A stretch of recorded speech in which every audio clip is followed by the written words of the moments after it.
Et ben encore une fois bonjour, donc troisième nouveauté donc de la journée sur le jeu.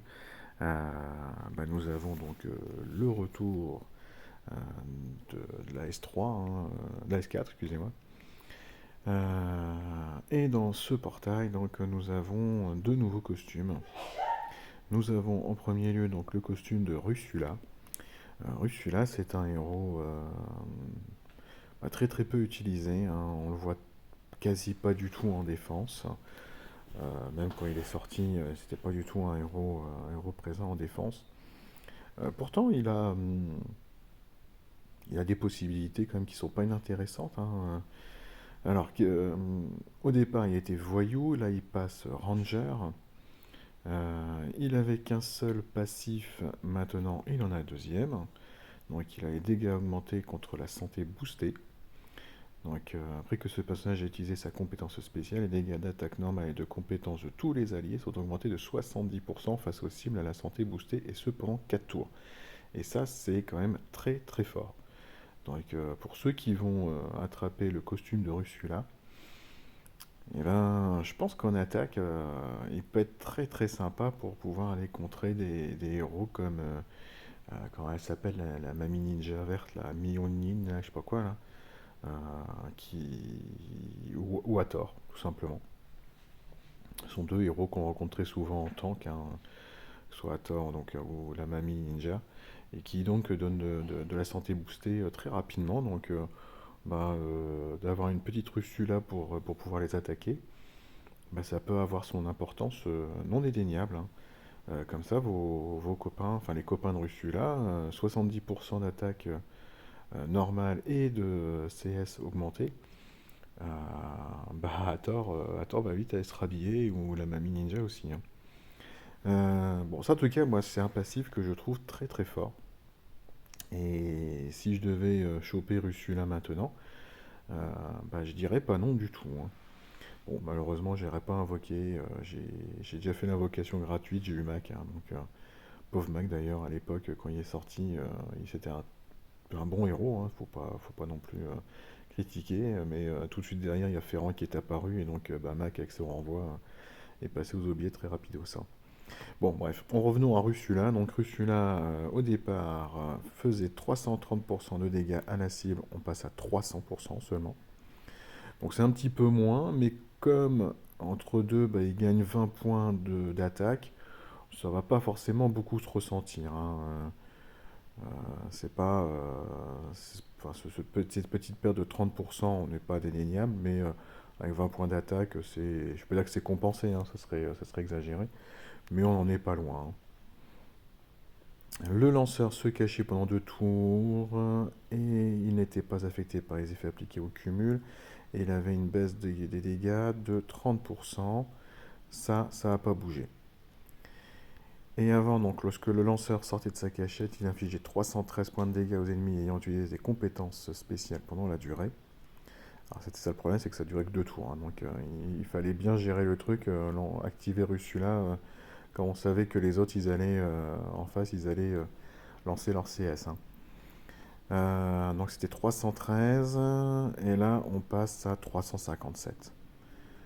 Bon, très honnêtement, les CS pour moi c'est kiff-kiff. Pour moi, le plus intéressant, hein, c'est ce passif supplémentaire, hein, qui apparaît là, qui est pour moi pas dégueu du tout, hein. Si je devais choper Russula, je pense que dans une petite d'attaque, en plus comme Russula est très rapide, eh ben, il déclenche sa CS, et c'est bien indiqué, hein, c'est après que ce personnage a utilisé sa CS. Donc il faut que Russula déclenche rapidement, voilà, c'est un mana très rapide. Donc il va le déclencher rapidement, Russula, hein. Donc derrière, vous faites beaucoup de dégâts aux héros qui auraient la santé boostée. Donc je vous dis, hein, les Hathor et les Mami Ninja ne vous embêteront plus très très longtemps si vous deviez donc être amené à choper Russula costume. Alors, autre héros donc avec son costume qui apparaît, c'est Zilailei. Je sais pas si je prononce bien, hein, mais c'est pas mon truc.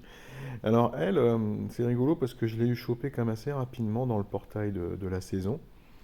Et je me suis dit, ah sympa, un héros rapide, bon, qui tape 2, bon voilà, c'est sur les bords. Et qui faisait donc une baisse de défense derrière, toujours sur les héros qui étaient sur les bords. Donc je me suis dit pourquoi pas, et puis au final je l'ai toujours pas terminé. Alors elle par contre, hein, on voit bien, hein, il n'y a pas un deuxième passif qui apparaît, hein. Et puis grosse différence, c'est que le bonus de costume c'est 2, 2, 4 et 1%, alors que pour Ursula, hein, on est sur des bonus de 13, 13, 24 et 5%. Alors autant je veux bien comprendre, SG fait en sorte que les héros 5 étoiles restent potentiellement utilisables en mettant des costumes. Et donc la hausse d'attaque, défense, santé, c'est très sympa. Et heureusement que ce n'est plus 5, 5, 10 comme on a vu au tout début. Mais bon, pour les 4 étoiles, bah, c'est beaucoup moins.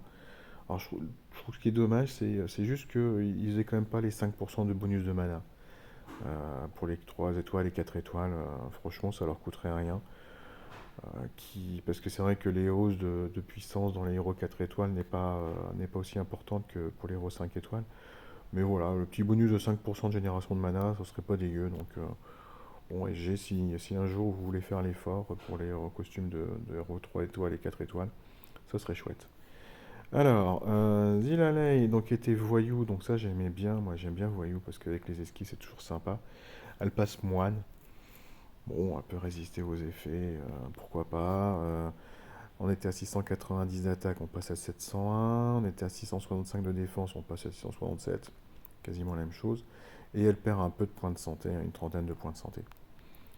Donc avant, elle faisait 185% de dégâts sur les bords. Et bien évidemment, s'il ne restait plus qu'un seul ennemi, bah, l'ennemi se prenait les deux fois 185.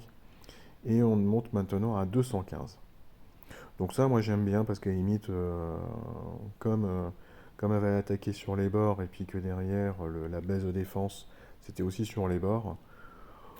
Bon, comme c'est pas les héros en général que vous allez pouvoir facilement taper dans une défense derrière avec des tuiles, bah à la limite que vous fassiez un peu plus de dégâts, c'est pas plus mal.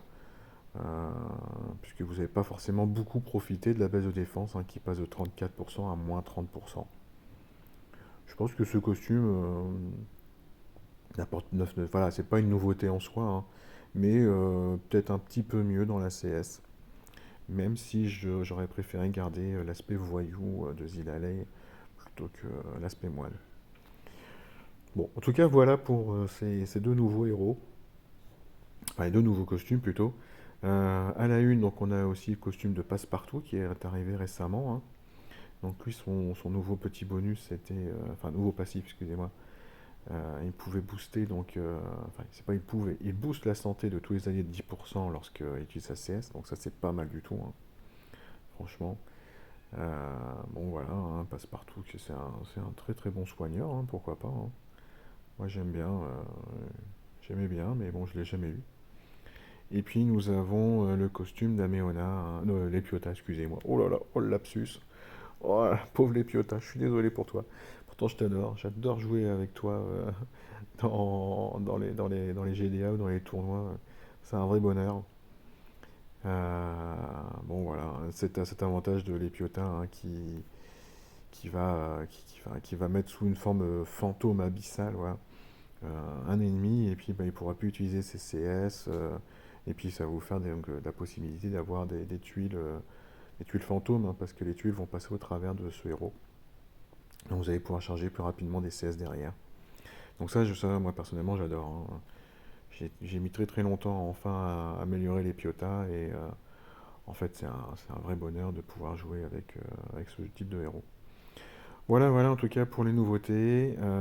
Il nous reste encore pas mal, hein, de héros, hein, sans costume dans la saison 4. Exera, bon, en même temps, j'espère que si un jour il sort un costume pour elle, euh, ce soit vraiment bien mieux que sa CS actuelle, hein, parce qu'elle était vraiment pas terrible. On a Zekena encore qui n'a rien, Crève Crush, Hulda. Alors Hulda, le jour où il nous sort un costume, je sens que ça va invoquer dans tous les sens. Kongalash, qui est très très bon, hein, également, hein, parce qu'il fait très très mal.